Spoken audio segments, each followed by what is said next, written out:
Okay guys, we are all gloved up today. We got the dirty jobs. I'm not Mike Rowe, but you know, I did stay at a Holiday Inn Express one time. Anyway guys, what we want to do underneath the wall of sound in the living room, in that particular area, on one side of the living room wall, the other side is the kitchen. And there's a lot of weight situated there between a freezer, refrigerator, big one, big LG job, and we also have a Fisher Paykel stove there, big 5-burner one, wide, 36-inch wide stove, weighs a lot. And we also have the cabinetry and things there, so we have a lot of weight on that side. And now we've gone ahead on the other side with building up the wall of sound from floor to ceiling for all the vintage audio gear. And believe me, some of that gear is up to 50-60 pounds, has those big massive iron power transformers and audio output transformers that weigh 3/4 of the weight of the unit is right there. So when you look at the combined weight of 30 units with an average of 40 pounds, you're talking about 1,200 pounds plus the 500 pounds and 400 pounds of shelving. You're up to almost a ton. And if you add the the refrigerator and all that, you're up to about 3,500 pounds of weight in that particular area, and likely carried by beams that are only spaced, 4 or 5 feet apart. So to give myself a little peace of mind, because this house was built with redwood, which was common here in the 1950s. It was cheap. We live in the redwood empire here. Redwood's great for building because it's bugs. Bugs don't bother at all. They don't like to chew on redwood, so it's been used a lot. One of the problems though, and it's not something I expect to happen, is when redwood fails structurally, in other words, when the weight on it gets to be too much, it doesn't sag and just go down a bit, and then you get some type of notice. Maybe the floors, maybe the ceiling's starting to pull away from the walls, and maybe either the ceiling's rising, which isn't likely, defying gravity, or else the floor's starting to go down. So we have none of those things occurring in here at all. But if a failure does occur with redwood, it just explodes, it shatters, it doesn't sag. So given the weight that it's carrying, I wanted to go out and I bought some floor basement jacks here, they're called. And I'll be putting a 2x4 footing on the ground, and then I'll be using this bar on each of these to raise up the level of these to meet the cross beam above. And then I'll use some big husky screws to secure that in. Not that it's going to hold it laterally in case of an earthquake or something like that, but it probably will, because we're on a perimeter foundation here. And there are supporting piers under there, concrete piers with posts that go up to the beam. But we just want to add a little extra insurance here for peace of mind. So we'll secure that into position and then screw it in, and we'll tighten it enough that we can feel like it's starting to carry a slight bit of the load. That way we're sort of, we can sleep a little better and not have to worry about the catastrophic failure. So I've got the lighting set up down there. You guys know I hate going underneath the house, and every time I think, oh, this is the last time and I never have to do that again. Really? So I'm set up down there, so let's get all the equipment down below, and I'll see you below side, and we'll take a look at what we got down there. And we can figure out where we are down there, because remember, at the wall of sound, behind the wall of sound, we have all the feed for all the hard wiring of the whole rancho. We use 2 routers there. We have double routers. We have 8 hardwire stations. So let me shut up. We'll see you down below. One thing that helps me a lot, guys, when I'm doing projects is try to get a container so you can carry all your stuff to where it needs to be. So I don't want to make multiple trips out of the black hole down there when I'm down there, so I'm filling this bucket with everything I need. I'm going to put the extra work light on there and take that down for plenty of light power down there. And yeah, and get the camera set up and we'll take a look. All right, guys, we are back, and I had to run out and get some blocks because these, when I got down here to set up, and let me get this light switched into a better position. When I got down here to set up, and we're right in the area where all the wall of sound is above me here. And if I shine the light up here, you can see where all the wiring comes through. So we know the wall of sound is sitting basically in this area forward up here. So this beam here is super, super important for carrying a load. So I want to put an additional beam, a couple of these blocks and posts and jack stands here to carry the, and pardon me, I'm swinging around the camera here. I had to go out and buy a couple of these cast concrete footers here.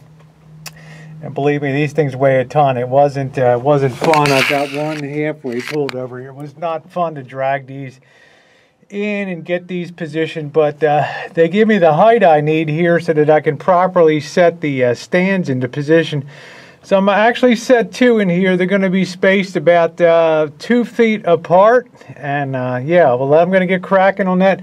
I'm going to pull the other piece of concrete over here and get these things set into some kind of position, and then we can get them jacked and screwed into position there, and they should be good to go. So.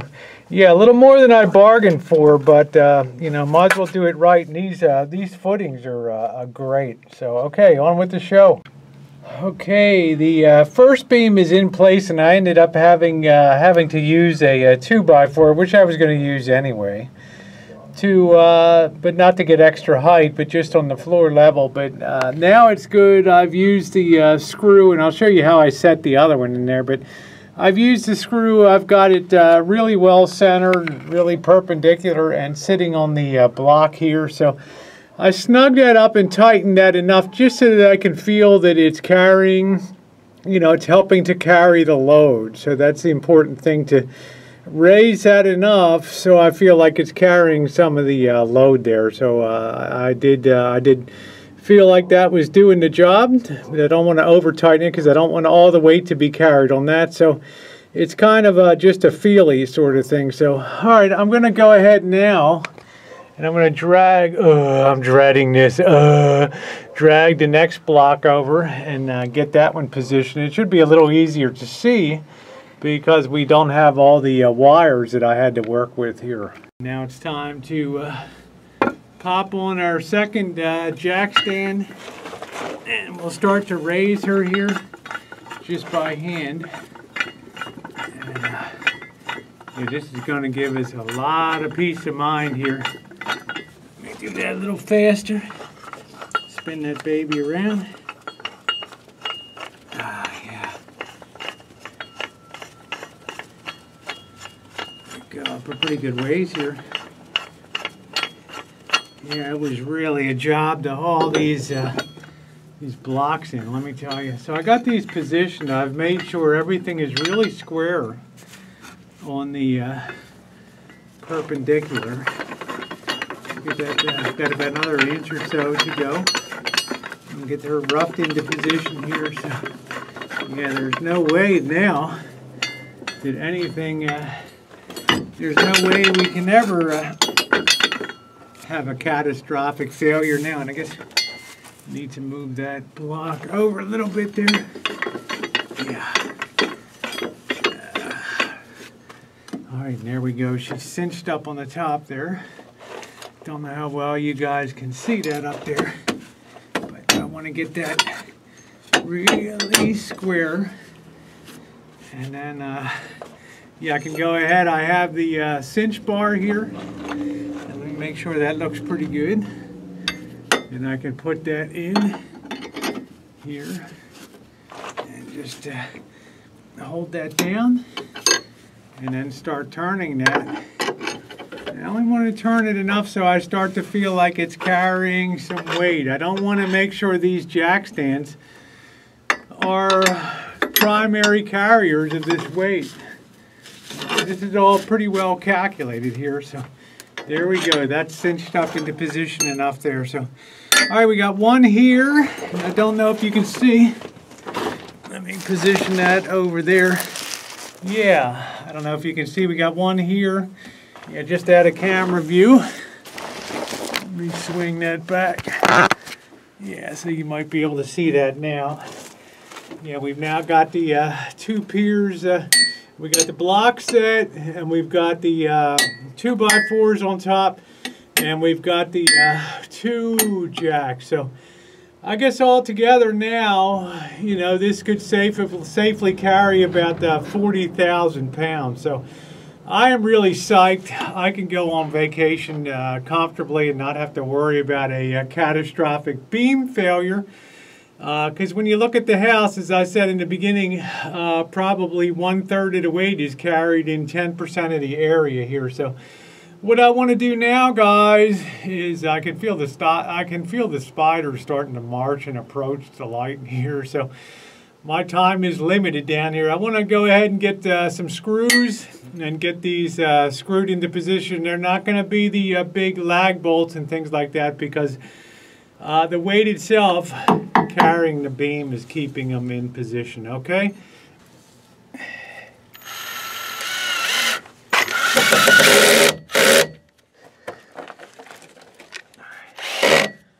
Okay, there's one in, guys. Let's get this second bad boy in. Man, I'll tell you, it gives me a lot of peace of mind not having to worry about this thing. Rig my sack. I love that. Let's get try to get a couple in the top part here. Oh, wow. Oh, this is giving you a hell of a workout. Good thing we had pancakes for breakfast, eh? Let's shoot this one up here. Okay. Okay. That one's up. Let's get one more set, guys. And I do like to soap the screw a little bit here. It helps it roll in a little easier. Let's get this job in. Yeah. Whew. Oh. Kind of awkward position I'm in here to try to drive this in.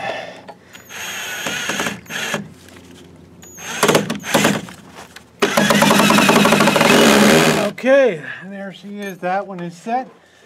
I'm going to go do the other one, guys, and we should be all set. Okay, guys, I'll back out of here a little more. You can see a little better the completed job with the 2 jack stands there. And they are really nice. Another 5 tons apiece. So, yeah, there's no way that that beam is going to ever be compromised in any way, shape, or form whatsoever. Long after I'm gone, guys, that beam will still be rolling strong. All right, guys, another Rancho Rosie project. My insurance policy for making sure I don't have to worry about a catastrophic structural failure in the kitchen wall, bed, living room wall. Okay, thanks so much for watching, everybody, and thumbs up are always appreciated.